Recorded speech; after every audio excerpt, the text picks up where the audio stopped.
ایسا نہ دیکھا نہ سنا. میری عادت نہیں کہ میں آپ سے کہوں کہ سبحان اللہ کو نہیں، میں آپ کے عشق پہ چھوڑتا ہوں کہ آپ کہتے ہیں کہ کنجوسی کرتے ہیں. اس لیے کہ اللہ بھی جب ان کی شان بیان کرے تو اللہ بھی سبحان اللہ کہتا ہے. اللہ جب محبوب کی معراج بیان کرتا ہے تو اللہ فرماتا ہے سبحان الذی. پہلے اللہ نے سبحان اللہ کا، پھر محبوب کی شان بیان کرنا. اب اس پر بھی اگر سنی سبحان اللہ نہ کہے تو پھر بات کیا ہے؟ ہاں یہاں بات سمجھ میں آ رہی ہے تو آپ کہیں گے. تو حضور کا حسن کیا ہے؟ امام کہتے ہیں حسن تیرا سا نہ دیکھا نہ سنا. کہتے ہیں اگلے زمانے والے، کہتے ہیں اگلے زمانے والے. اور جگمگا اٹھی میری گور کی خاک، جگمگا اٹھی میری گور کی خاک. تیرے قربان چمکنے والے، ان کا حسن کیسا تھا جس نے شکار کیا پوری کائنات کو. اب ذرا توجہ کرنا، چونکہ نبی کی میلاد ہے، نبی کی میلاد کی محفل ہے.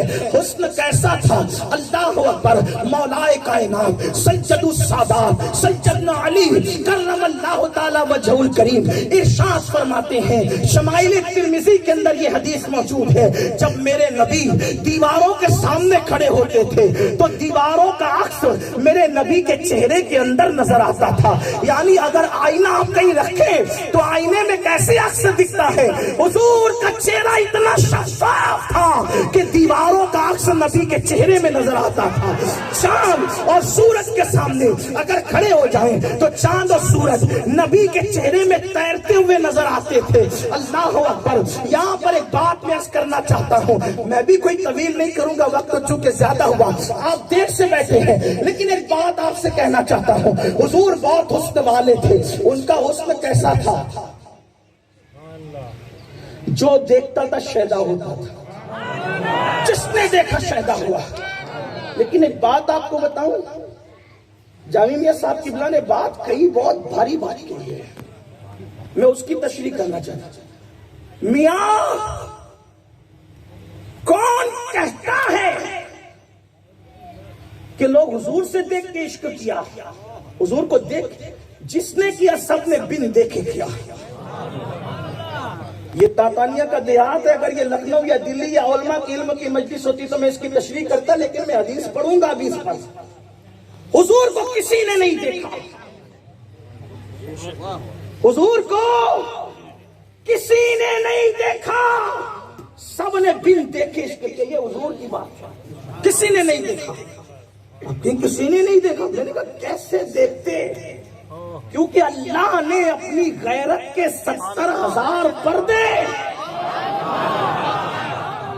اللہ نے اپنی غیرت کے 70,000 پردے ان کے روح تابہ پہ ڈال کر پھر بھیجا تھا. تو جو پردے میں اس کو بھی کوئی دیکھتا ہے. صدیق نے بھی بن دیکھے پیار کیا. وہی تو ایک ذات ہے جس کو بغیر دیکھے پیار کیا جائے. فاروق اعظم نے بھی بن دیکھے کیا، عثمان غنی نے بھی بن دیکھے کیا، مولا علی نے بھی بن دیکھے کیا، سعد، سعید، طلحہ، زبیر، ابو عبیدہ ابن الجراح، سیدہ فاطمہ الزہرا، سب نے بن دیکھے کیا. ان کو کسی نے دیکھا ہی نہیں، ان کی حقیقت کو سوائے ان کے رب کے. رب کو ان کے سوا کسی نے نہیں دیکھا. توجہ آپ کی. رب کو ان کے سوا کسی نے نہیں دیکھا اور ان کو رب کے سوا کسی نے نہیں دیکھا. خدا کو دیکھنے والی آنکھیں محمد کی ہے اور محمد کو دیکھنے والی ذات حقیقت میں خدا کی ہے. ایک بات ہے تھوڑی سی فلسفیانہ ہوگی، اگر اوپر سے جائے تو تھوڑا پوچھ لینا، چونکہ میلاد کا جلسہ ہے. لیکن غور کریں آپ، دیکھو پوری کائنات کے اندر حضور کی آمد سے پہلے مچتی ہلڑ بازی، ہاہاکار.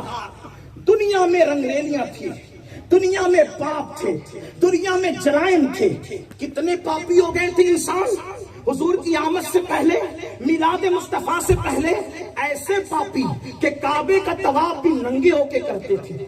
آج کا انسان کتنا بھی بگڑ جائے بغیر ٹوپی کے مسجد میں نہیں آتا، بلکہ ہمارے ہندوستان کا اگر ہمارا ہندو بھائی بھی جس کو ہم جو ہے عرف کے اعتبار سے کہتے ہیں وہ مسجد میں آتا ہے تو کوئی نہ کوئی سر پہ چیز ڈال دیتا ہے، لیکن اس دور کے لوگ کتنے بگڑ گئے تھے کہ وہ کعبے کا طواف ننگے ہو کے کرتے تھے۔ اس سے آپ کو پتا چلے گا بگاڑ کیا تھا۔ اللہ اکبر، کعبے کا طواف ننگے ہو کے کرے، اپنی بیٹیوں کو اپنے ہاتھوں سے زندہ دفن کریں۔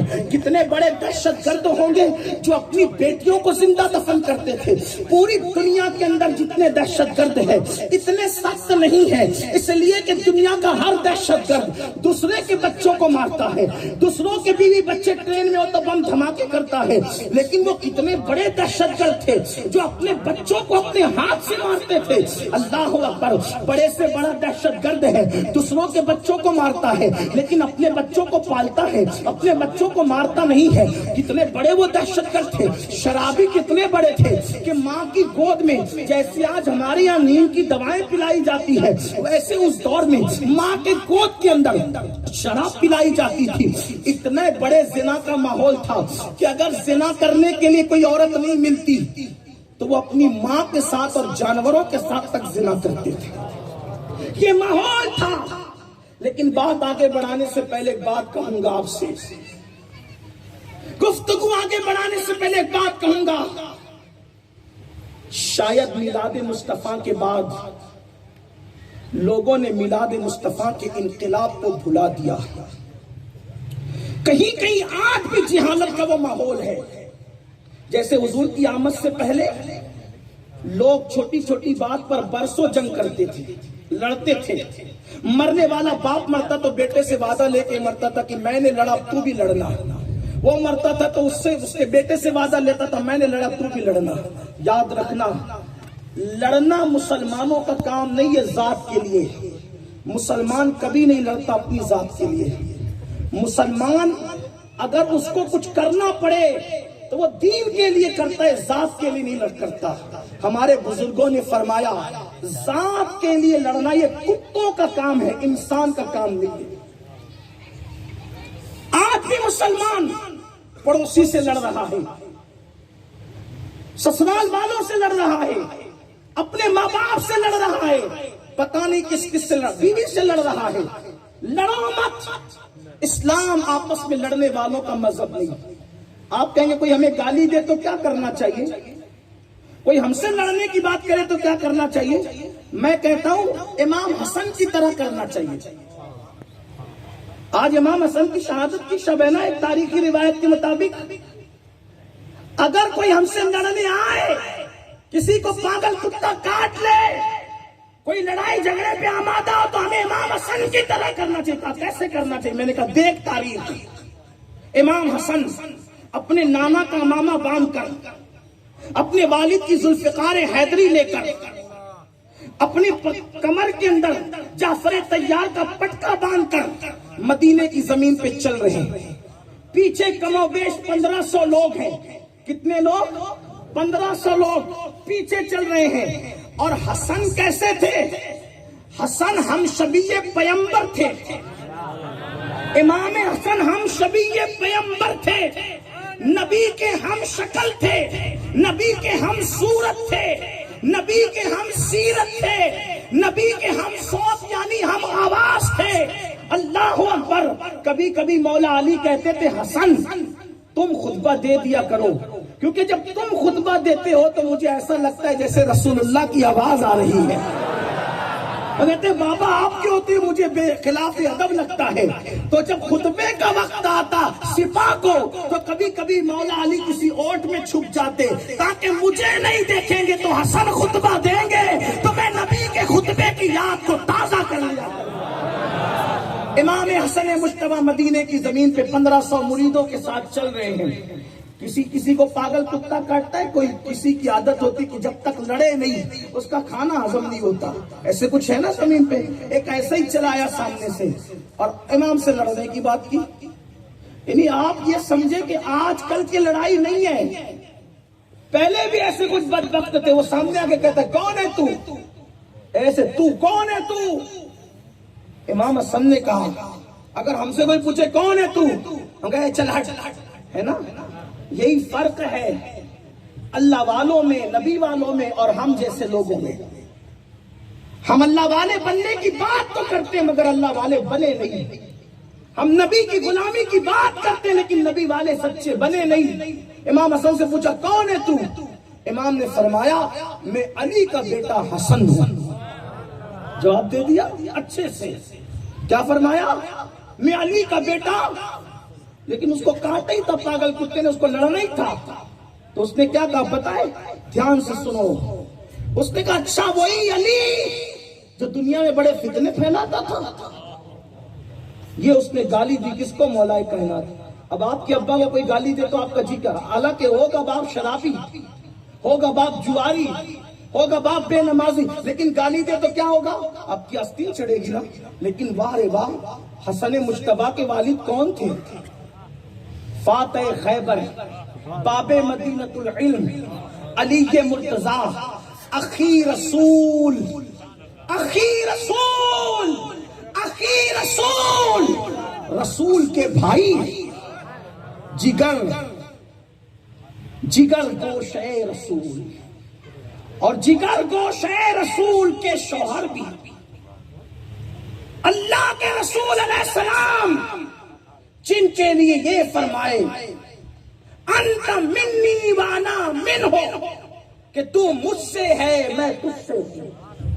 جب محبت کسی سے زیادہ ہوتی ہے نا، کہتے تو میں تو، وہ کہتے ہیں نا من تو شدی تو من شدم، یہ جو بات کرتے ہیں نا، حضور نے گویا کہ کہا علی میں تجھ سے ہوں تو مجھ سے ہے، ایسا علی۔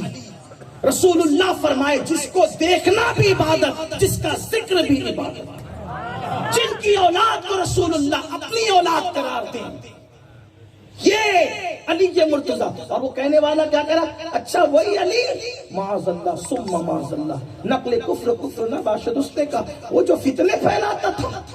اب جو پیچھے کے لوگ تھے نا، انہوں نے آستین چڑھائی، اس کو کیفر کردار تک پہنچایا۔ امام مولا حسن نے فرمایا نہیں، یہ بات مجھ سے کر رہا ہے، تم ناراض کیوں ہوتے ہو؟ اگر چار سے کسی کے ماننے والے ہو جائیں تو بولو اس کے خلاف کوئی بات کر سکتا ہے؟ وہاں تو پوری کائنات ہی ماننے والی ہے، لیکن آنے والے کی جرات دیکھو۔ وہ کہہ رہا ہے، امام حسن پاک کہتے ہیں اس سے نہ لڑنا، ذات کے لیے ہم نہیں لڑتے، تم چپ رہو میں بات کرتا ہوں۔ اب امام حسن اس کو کیا کہہ رہے؟ دیکھو لڑنے والے کو جواب، تاتانیہ والوں اور دور قریب سے آنے والوں میں آپ سے ایک بات کہنا چاہتا ہوں، اگر مسلمان آپس میں لڑنا بند کر دے تو قوم مسلم کی ترقی کو دنیا کی کوئی طاقت روک نہیں سکتی۔ بڑی معذرت کے ساتھ لوگ برادریوں کے نام پہ لڑے، بعد میں سلسلوں کے نام پہ لڑے، بعد میں مدرسوں کے نام پہ لڑے، تنظیم اور اداروں کے نام پہ لڑے۔ لڑتی رہو گے کہ کچھ اور بھی کرو گے، لڑو مت۔ لڑنا کتوں کا کام ہے آپس کے لیے، اپنا کام نہیں، ولی والوں کا کام نہیں، نبی والوں کا کام نہیں، اللہ والوں کا کام نہیں۔ بلکہ خواجہ نصیر الدین چراغ دہلوی کو ان کے مرید نے کینچی لا کر دی تو خواجہ صاحب نے فرمایا بیٹا ہمیں کینچی لا کے مت دیا کرو، ہمیں سوئی دھاگا لا کے دیا کرو۔ کہا بابا کیوں؟ فرمایا کینچی ایک کو دو کرتی ہے، ہم ایک کو دو کرنے والے لوگ نہیں ہیں، سوئی دو کو ایک کرتی ہے، ہم دو کو ایک کرنے والے ہیں، ہم جوڑنے والے ہیں، ہم جدا کرنے والے نہیں ہیں، ہم توڑنے والے نہیں ہیں، ہم ملانے والے ہیں۔ حضور ملانے آئے تھے، حضور متحد کرنے آئے تھے، حضور جمع کرنے آئے تھے، حضور اکٹھا کرنے آئے تھے۔ اس لیے مسلمانوں اپنے اندر اتحاد پیدا کرو، اپنے اندر اتحاد پیدا کرو، لڑو نہیں۔ کوئی لڑنے آیا تو امام حسن کیا کہہ رہے ہیں اس کو؟ تم چپ رہو میں بات کرتا ہوں۔ بات کی کیا کہا؟ اے گالی دینے والے، ایسا لگتا ہے شاید تو نے کسی سے قرضہ لیا تھا اور قرضہ وقت پہ دے نہیں پایا تو تیرا قرض لینے والا جو قرضدار تھا، جو قرض جس سے تو نے لیا تھا تو وہ تیرے گھر آیا، تو نے قرضہ نہیں دیا، وہ اس نے تجھے گالی دی، تو اس کا بدلہ تو میرے ابو سے لے رہا ہے، تو تیرا بتا کتنا قرضہ چھل میں ادا کر دیتا ہوں۔ یہ ہے دشمنوں کے ساتھ، یہ دشمنوں کے ساتھ اہل بیت کا سلوک۔ میں کہتا ہوں کوئی حسن جیسا کردار لائے۔ یہ ہوتے کربلا والے، یہ ہوتے اہل بیت، یہ ہوتے نبی کے گھر والے۔ یہاں تو چھوٹی چھوٹی بات پر طلاقیں واقع ہوتی ہیں، یہاں تو چھوٹی چھوٹی بات پر تلواریں نکلتی ہے، چھوٹی چھوٹی بات پر مرڈر ہو جاتے ہیں۔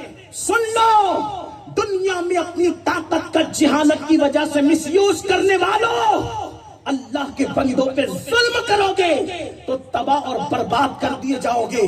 اور وہ نوجوان جو کبھی چھوٹی چھوٹی بات پر اپنی عورتوں کو طلاق دیتے ہیں، ان کو مارتے ہیں، پیٹتے ہیں، میں ان سے کہنا چاہتا ہوں جو کبھی اپنی بیوی پہ ظلم کرے اس کو موت بہت دردناک آتی ہے، وہ سسک سسک کر مرتا ہے، وہ تڑپ تڑپ کر مرتا ہے۔ اس لیے بیوی پیار کے لیے ہے، بیوی مارنے کے لیے نہیں ہے، بیوی ظلم کرنے کے لیے نہیں ہے۔ لیکن اگر مائیں اور بہنیں موجود ہیں تو میں ان سے بھی کہنا چاہتا ہوں، میری بہنوں، میری ماں، اگر شوہر کبھی غصے میں ہو تو تمہیں بھی نرم ہو جانا چاہیے۔ آج کل قوم کی بیٹیوں کا حال بھی بڑا عجیب ہے کہ شوہر غصے میں ہو۔ کل کی عورتوں کا حال یہ تھا، اگر شوہر کہتا تھا کہ تجھے طلاق دے دوں گا تو وہ بیچاری پیر پکڑ کر کہتی تھی جو چاہے سزا دے دو لیکن طلاق کی بات نہ کرو۔ اور آج کی بچیاں سیریل دیکھ کر، فلمیں دیکھ کر اتنی بے باک ہو گئی کہ جب شوہر کہتا ہے کہ طلاق دوں گا تو کہتی ہے کہ اگر تیرے باپ کی اولاد ہو تو طلاق دے کر کے بتا۔ تو شوہر کو غصہ نہیں آئے گا تو کیا ہوگا؟ میری ماں اور بہنوں سن لو، میرے نبی کے فرمان کا مفہوم ہے جو عورت اپنے شوہر سے طلاق مانگتی ہے اللہ نے ان عورتوں پر جنت کی خوشبو کو بھی حرام کر دیا ہے۔ اس لیے شریفوں کی بیٹیاں طلاق نہیں مانگتی بلکہ شریفوں کی بیٹیاں تو بے شوہر کے ساتھ نباہ کرتی ہے، اور اگر شوہر ظلم کرتا ہے اور وہ صبر کرتی ہے، میرے آقا فرماتے ہیں جو بیوی اپنے شوہر کے ظلم پہ صبر کرے اللہ اسے مریم اور آسیہ کے صبر کا ثواب عطا فرماتا ہے۔ کتنی معزز ہے وہ خاتون، کتنی مقدس ہے وہ خاتون جو اپنے شوہر کی ایذا رسانیوں پہ، اس کی مشکلوں پہ صبر کرے۔ لیکن یاد رکھو، اگر کبھی بیوی منہ چلانے والی مل جائے، کبھی سخت بولنے والی مل جائے، شوہر کو چاہیے کہ وہ بھی تھوڑا صبر کرے۔ نکلو جہالت کی وادی سے، محمد الرسول اللہ کی سنت پر عمل کرنے والے بنے۔ میلاد صرف یہی نہیں کہ جھنڈی اور جھنڈے لگاؤ، جھنڈی جھنڈے ضرور لگاؤ، لیکن پہلے اپنے گھر میں نبی کے نام سے محبت کے پودے تو لگاؤ، اپنے گھروں میں محبتوں کا ماحول قائم کرو۔ ممکن ہے حضور جھنڈیوں سے جتنا خوش ہوتے ہیں اس سے زیادہ گھر کے محبت کے ماحول سے خوش ہوتے ہیں۔ ہمارے گھروں میں محبت کا ماحول نہ رہا، اللہ اکبر، اگر بیوی ظلم کرتی ہے صبر کرو، صبر کرو۔ آقا فرماتے ہیں اللہ صبر ایوب کا ثواب عطا کرتا ہے اس شوہر کو جو اپنی بیوی پر کہ ظلم پہ صبر کرتا ہے۔ لیکن آج کل کے شوہر کا حال تو یہ، اچھے کپڑے پہن کے، بن ٹھن کے، اچھے موبائل لے کر نکلیں گے اور گھر میں فاقہ کشی ہے، اچھی بائک پہ گھوم رہے ہیں، گھر میں فاقہ کشی ہے۔ نتیجہ کیا ہے؟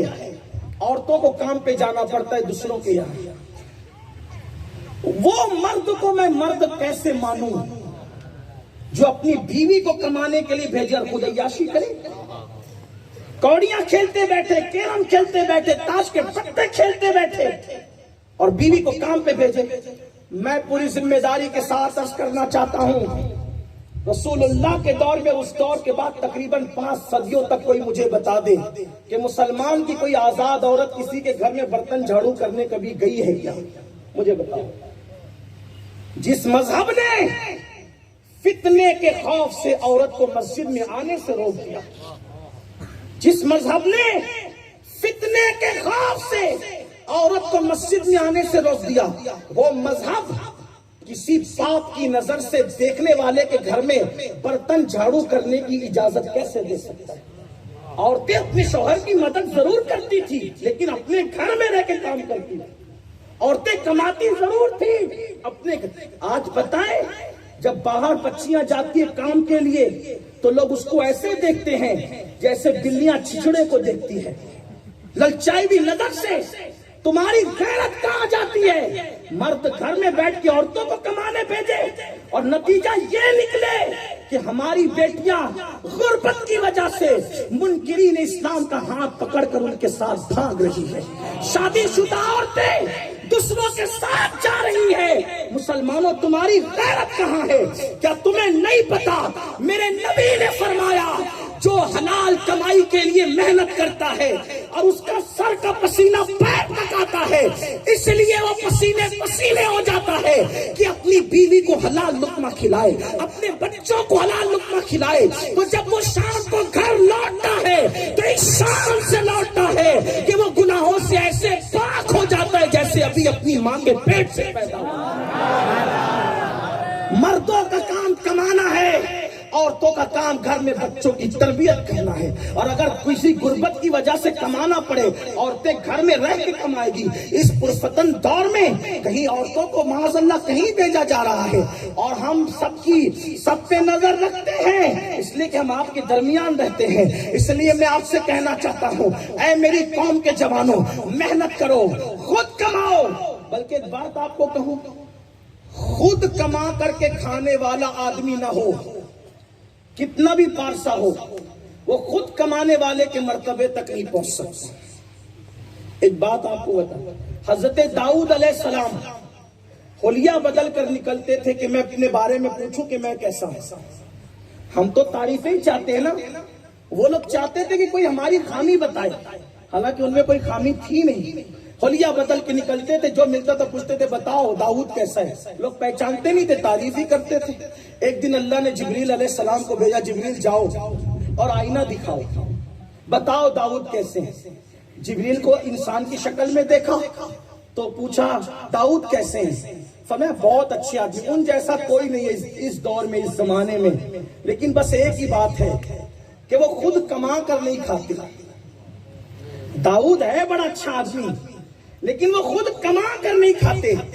اگر یہ کمی بھی پوری ہو جائے تو داؤد جیسا کوئی نہیں۔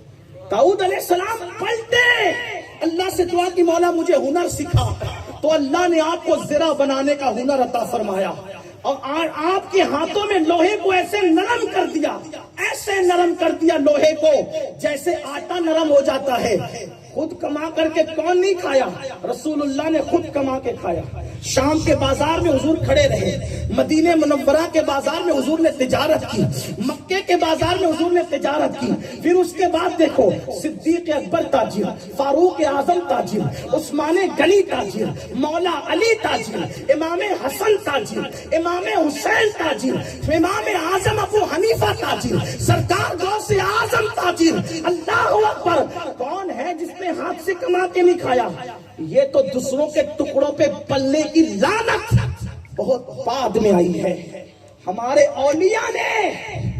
اولیاء نے جوتے تک سیے، جوتے حلال کمانے کے لیے۔ آقا نے فرمایا جو حلال کمانے کے لیے ذلت کی جگہ پہ کھڑے ہوتا ہے، اللہ اس کو وہ عزت عطا کرتا ہے جہاں کسی کا گمان بھی نہیں جاتا۔ جو حلال کماتے کماتے سخت ہو جائیں۔ مردوں کے ہاتھوں کو نرم نہیں ہونا چاہیے، مردوں کے ہاتھوں کو نرم نہیں ہونا چاہیے۔ یہ خصوصیت صرف یا تو مصطفیٰ جان رحمت کی ہے یا تو اولیاء اللہ کی ہے۔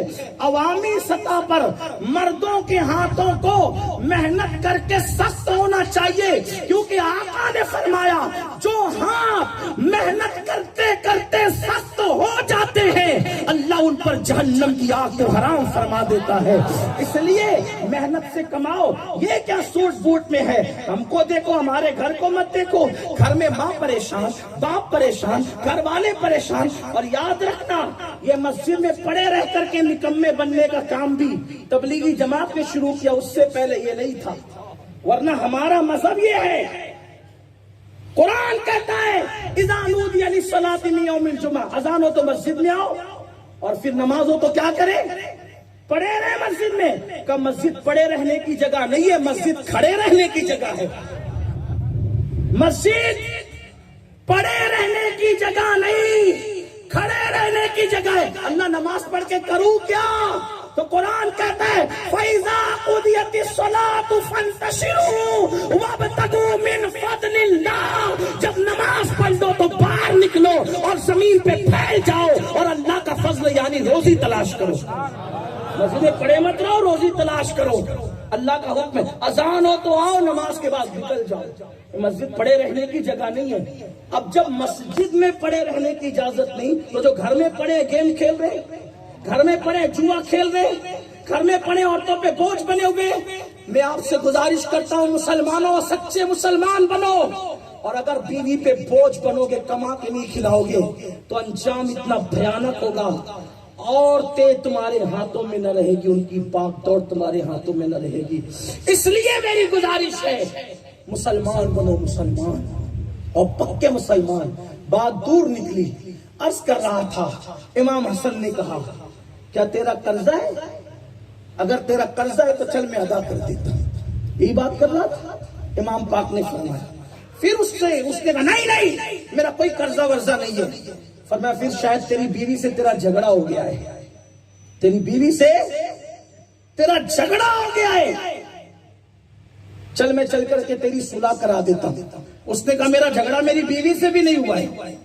فرمایا پھر شاید تجھے بھوک لگی ہے، کسی نے کھانا نہیں دیا، تو بھوک کا غصہ تو میرے ابو پہ اتارتا ہے، چل میں تجھے کھانا کھلا دیتا ہوں، میرے گھر چل دسترخوان پہ تجھے کھانا کھلاتا ہوں. وہ قدموں پہ گر کے قدم پکڑ کر کہتا ہے اگر ابن رسول کہلانے کا کوئی حقدار ہے تو وہ آپ ہی ہو. یہ ہے امام حسن. تو بات دور نکلی. عرض یہ کر رہا تھا کہ حضور کی آمد سے پہلے کیسا ماحول تھا؟ گندا ماحول، جہالت کا ماحول، لڑائی جھگڑے کا ماحول، طوفان کا ماحول، طوفان بدتمیزی. تو لوگوں نے دیکھا لوگ بچیوں کو زندہ دفن کرتے ہیں، تو اللہ سے کہا اللہ کسی کو بھیج. اب وہ جانتے نہیں تھے کس کو آنا ہے، تو کوئی کہتا تھا اللہ آدم کو بھیج. کیا کہہ رہے تھے؟ آدم کو بھیج. کسی نے دیکھا کہ ماں کے ساتھ ظلم ہو رہا ہے، کسی نے کہا نوح کو بھیج. کسی نے کہا عورتوں پہ ظلم ہو رہا ہے، اللہ یوسف کو بھیج. کسی نے دیکھا غریبوں کا مال کھایا جا رہا ہے، اللہ موسیٰ کو بھیج. جسے ظلم دیکھا گیا مطالبہ بڑھتا گیا. اور اللہ کا قانون ہے جو ایک بار موت کا مزہ چکھ کے چلا جاتا ہے وہ دوبارہ کبھی واپس نہیں آتا، دوبارہ کبھی واپس نہیں آتا. اب مانگنے والے کوئی آدم کو، کوئی نوح کو، کوئی موسیٰ کو، کوئی داؤد کو، کوئی ایوب کو، کوئی یوسف کو الگ الگ مانگ رہے تھے. اللہ کی شان. اللہ نے کہا ان کو تو نہیں بھیجوں گا کیونکہ میرا قانون ہے جو ایک بار واپس آ گیا دوبارہ نہیں جائے گا، لیکن تمہارے سب کے مطالبے پورے کروں گا. 7 ایک بھیجوں گا، اس میں آدم کی شرافت بھی ہوگی، اس میں نوح کی شجاعت بھی ہوگی، اس میں موسیٰ کا جلال بھی ہوگا، اس میں ایوب کا صبر بھی ہوگا، اس میں داؤد کی آواز بھی ہوگی، اس میں اللہ اکبر سارے انبیاء کو انفرادی طور پر جو کمالات عطا کیے تھے وہ کمالات کا جامع بنا کر اس کو بھیجوں گا. بلکہ کہا گیا اس سے بڑھ کر بھیجوں گا. موسیٰ کی قوم کو پیاس لگی، قوم نے پانی مانگا تو انہوں نے عصا کو پتھر پہ مارا تو پانی کے چشمے نکلے. لیکن جب اس کی قوم کو پیاس لگے گی تو اسے نہ پتھر کی ضرورت ہے نہ عصا کی ضرورت ہے، اس کی انگلیوں سے پانی کے چشمے جاری ہو جائیں گے. انگلیاں فیض پر ٹوٹے پیاسے جھوم کر ندیاں پنجاب رحمت کی یہ جاری واہ واہ. انگلیاں پائی وہ پیاری پیاری جن سے دریائے کرم ہے جاری. جوش پہ آتی ہے جب کم خاری، تشنے سیراب ہوا کرتے ہیں. ہاں ہاں موسیٰ کو دریا پار کرنا ہوا تو عصا کو دریا پہ مارا تو عصا کے 2 ٹکڑے ہو گئے. ارے دریا کے 2 ٹکڑے ہو گئے، دریا تو زمین پہ تھا، عصا دریا پہ مارا تو دریا ٹکڑوں میں بٹ گیا. لیکن وہ آئے گا تو دریا کو ٹکڑے نہیں کرے گا، وہ آئے گا تو چاند کو ٹکڑے کرے گا.